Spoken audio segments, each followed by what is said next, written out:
Vamos falar mais então com o nosso analista sênior de internacional, Américo Martins, acompanhando o que acontece agora, mas também, Américo, olhando para o que foram esses últimos dias. Como é que tudo isso começou, Américo?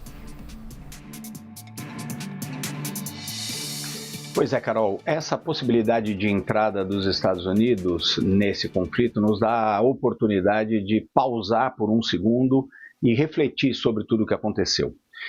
A gente tem que começar essa história há 20 anos, quando o Irã começou a dar sinais que queria construir uma bomba nuclear. Esse é o ponto central desse conflito todo. O Irã tem um programa nuclear para fins civis, diz que não quer construir uma bomba atômica, mas todas as indicações são no contrário. São indicações de que o Irã tem centrífugas muito poderosas que podem enriquecer o urânio a determinado ponto para criar uma bomba nuclear. A gente precisa lembrar que estamos tratando com um regime que é ditatorial e teocrático, que impõe ali uma severa disciplina sobre o seu povo e é considerado uma ameaça para vários países do Oriente Médio. Israel, em especial, acredita que a possibilidade do Irã ter uma arma nuclear seria uma ameaça existencial ao país. Ou seja, se os ayatolás iranianos tivessem uma arma nuclear, eles poderiam simplesmente riscar Israel do mapa. Daí essa movimentação israelense para começar a atacar o Irã. Só que tem uma observação importante que a gente precisa lembrar aqui, duas na verdade, Carol. Em primeiro lugar, o Irã assinou um tratado de não proliferação de armas nucleares que lhe dá o direito, sim, de ter um programa civil nuclear, mas não de construir uma bomba. Israel nunca assinou esse tratado e tem bombas nucleares, embora nunca as tenha declarado. E outro ponto que também é muito importante a gente lembrar, que é o início disso tudo também, é que Israel agiu sem uma autorização internacional e com muitos analistas considerando que isso é uma violação das regras internacionais, porque o país não foi atacado. O país se sente ameaçado, mas não chegou a ser atacado diretamente pelo Irã. Esse foi o início de todo esse conflito. E por que Israel resolveu atacar justamente agora, Américo? A gente que vem acompanhando, inclusive, os recentes acontecimentos internacionais, sabíamos da instabilidade política de Benjamin Netanyahu e também a instabilidade do regime iraniano. Exato, e é importante, por isso é importante a gente relembrar esse ponto. Por que Israel atacou agora? Porque Israel sentiu que o regime iraniano nunca esteve tão fragilizado, internamente e externamente. Internamente, porque existem sanções contra o regime muito fortes, que são relacionadas diretamente a essa ameaça dos ayatolás de construírem uma bomba nuclear. Então o país enfrenta uma inflação muito alta, uma instabilidade econômica muito alta, uma insatisfação popular contra o governo, que é uma ditadura que impõe a sua vontade com mão de ferro.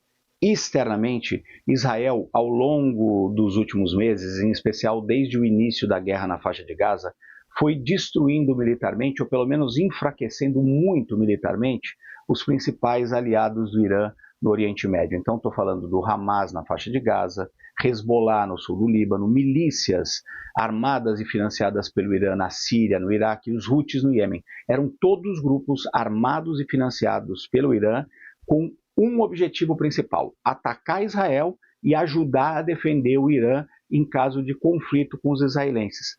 Só que esses conflitos já aconteceram, Israel já ganhou essas disputas militares com todos esses grupos que não têm como defender o Irã neste momento. Então, a junção da ameaça da bomba nuclear iraniana com a fragilidade do regime abriu a oportunidade para Israel atacar. Fora que, e aí nós começamos a falar diretamente dos Estados Unidos, existe um alinhamento muito forte entre o primeiro-ministro Benjamin Netanyahu e o presidente Donald Trump, para os dois agirem até de forma combinada, e a Casa Branca deu luz verde, deu apoio tácito para esses ataques neste momento de Israel contra o Irã.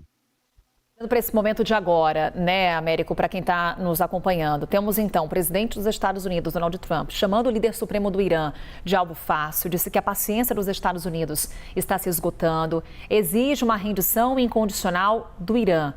Trump estaria cada vez mais inclinado a usar meios militares dos Estados Unidos para atacar instalações nucleares iranianas e se desanimando com a ideia de uma solução diplomática para encerrar o conflito, segundo fontes da CNN Internacional.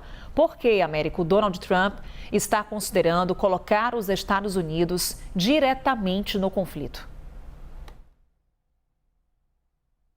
Essa é a questão central hoje, né, Carol? Os Estados Unidos já vinham negociando, através da administração do Donald Trump, um acordo para o fim da construção do programa nuclear do Irã.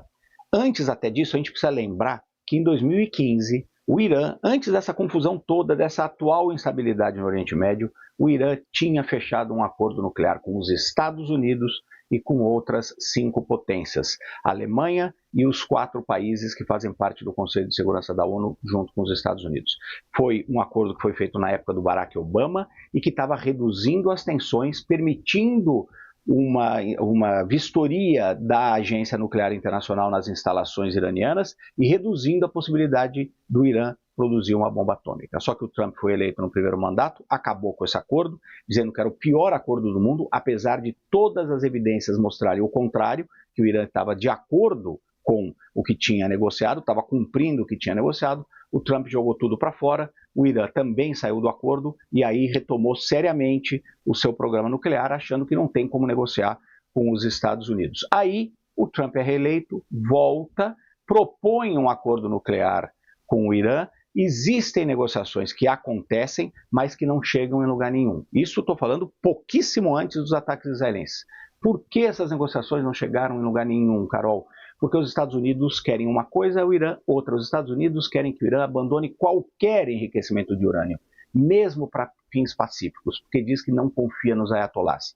O Irã diz que, como é signatário do Tratado de Não Proliferação de Armas Atômicas, tem o direito de enriquecer urânio para usar para fins civis e que não abriria a mão disso. O Trump deu um prazo de 60 dias para que esse acordo evoluísse. Isso não aconteceu. No 61º dia, um dia depois desse deadline, Israel ataca, o que também mostra uma coordenação ali entre Estados Unidos e Israel. Agora, o Trump vê que não há progresso e também está se convencendo que os israelenses não têm condição de destruir as centrífugas nucleares do Irã. Por quê? Porque elas estão em montanhas, estão no subterrâneo, muito profundo, e Israel não tem esse tipo de armamento que possa destruir bunkers tão profundos. Quem tem essas armas? Os Estados Unidos. Então, se Israel e Estados Unidos são sérios de que querem destruir à força o programa nuclear iraniano, só existe um caminho: o envolvimento direto dos Estados Unidos bombardeando essas instalações.